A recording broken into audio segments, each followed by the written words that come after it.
Okay, so a couple of days ago, Embark changed how the expedition works in Arc Raiders. And before we get into Riven Tides, before we talk about that new map, I need to ask PvE players a genuine question. Should we even play Arc Raiders during Expedition Week? Because here's what's about to happen. Let me explain. Starting on the 28th, skill points are no longer tied to stash value. They're now tied to damage dealt, which means every PvP player in this game that's doing the expedition has 1 week to hunt as aggressively as possible, and you know they're going to come for the easiest targets available, PvE players. This isn't just a game mechanic change. For PvE players, this changes how safe it's going to be to load into a raid that week, and I think it's something we should talk about.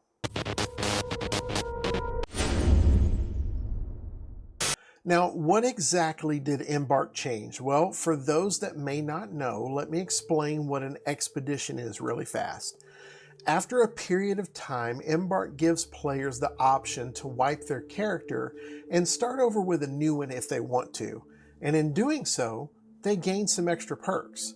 Now, in previous wipes, extra skill points were given to the player as one of those perks. And what determined how many extra points you got was your stash value at the time of the wipe. Collecting enough gear, extracting enough loot, and hitting your goals earned you those perks. See, this puts the focus of the expedition on looting and hoarding your gear, but not anymore. For this next one, starting on the 28th, the amount of skill points you earn is directly tied to how much damage you inflict. Players will have a 5-day window of time to cause as much havoc as they can to both Arc and other players using any weapon or gadget in order to maximize their reward. Now, why did Embark make this change? Well, straight from their own blog post, they stated this. We know that grinding for monetary value isn't the most exciting experience. By introducing damaged base objectives and trials instead of stash value, we're providing more freedom and variety in how you can complete the expedition, encouraging the use of loot rather than hoarding it through a 5-day window. Above all, we want expeditions to be fun and not an endless grind. And you know what? To Embark, I say kudos for constantly making changes to this game to improve the gameplay for everybody. But man, the timing on this could not be more hilarious for me. See, just a few nights ago, I told Zoe I was thinking about changing the way I want to play Arc Raiders. I decided that I wanted to try my hand at PvP. Now, she was supportive, but not really optimistic because she knows my skill level. And to prove her point, a wasp came along on us, and I shot wildly in the air and missed every single shot. And it made me laugh. I'm thinking to myself, how am I going to PvP when I can't even take out a wasp? And right then, another team found us. I couldn't even turn around in time. I was dead before I even could figure out where the shots were coming from. It was kind of like the game was taunting my decision. And when that happened, I originally decided I was going to do this video on the question that I was asking myself.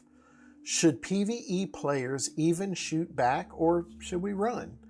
My logic was simple. Should we spend the time and resources trying to defend ourselves, or should we preserve our position in the PvE lobbies and just take the L?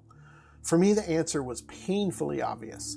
I lacked the skills to give myself a fighting chance, so I give in and I load up another raid. How you play might look different than that, and that's okay. But then Embark came along and threw a Molotov cocktail on the question by putting PvE players directly in the crosshairs of everyone who wants to wipe this month. Do the rules say that they have to do damage to other players? No. I'm sure there's going to be a small number of players who go out and kill their way through as much Arc as they can, but we all know that PvE players are the low-hanging fruit in this equation, and I truly feel like this is going to shake up a lot of lobbies that week. So what do we do with all this? Because Expedition Week is coming whether we like it or not, and PvE players have a real decision to make. So here's the options that I think. Option 1, We use this as our moment. We stop being the easy targets. We load in prepared, we fight back when we have to, and maybe some of us will come out on the other side as better players. And if you're going to do the expedition, the damage counts for you too, remember? Fight enough arc, defend yourself when needed, and you'll earn those skill points without having to change who you are completely. Or option 2, we sit that week out. 1 week of chaos in the lobbies isn't worth what it's going to cost us. Our PvE experience, our gear, our peace of mind. Log off for 5 days, let the PvP players have their bloodbath, and then come back when Riventides has settled into something that feels like home again. Both options are valid. I'm not here to tell you which one is right, but I do know which one I'm going to choose. For me, the answer is simple. I'm going to sit that week out, not because I'm giving up, but because I know exactly who I am as a player, and 1 week of chaos isn't going to change that. I'll be back when the dust settles. But before I go, Embark, I need to come back to something. Does defending yourself during Expedition Week put you in more aggressive lobbies going forward? Because if shooting back gets you flagged as an aggressive player, PvE players deserve to know that before the 28th. What about you? Are you playing during Expedition Week?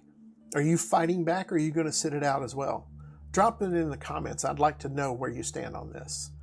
And if you want more than what YouTube gets, like scripts before I film them, exclusive videos, and direct access to me once a month, the Patreon link is in the description. I'll see you topside.